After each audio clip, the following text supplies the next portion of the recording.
இந்த மாதிரி போன வந்த உபச்சாரம் செய்வதை, மது அருந்துவதை, திருடுவதை, அடுத்தவர்களை ஏமாற்றியதை, அடுத்தவர்களுடைய பொருள்களை அபகரித்துக் கொள்வதை என்ன செய்யறாங்க?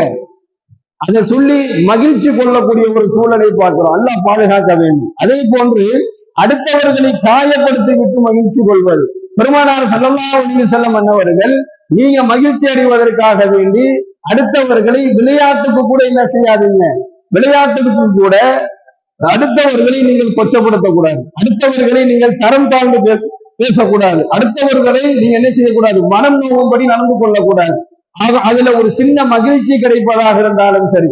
இன்னைக்கு காமெடிங்கிற பேர்ல, அதாவது நகைச்சுவை என்கின்ற பெயரில் பக்கத்தில் இருக்கக்கூடியவர்களை அசிங்கப்படுத்தியோ தரம் தாழ்த்தியோ என்ன செய்யறது, ஒரு நகைச்சுவாக பேசி அதன் மூலமாக மகிழ்ச்சி கொள்வது. இதையும் என்ன செய்ய மாட்டான், அல்லாஹ் விரும்ப மாட்டான். அதை பெருமையாக பேசி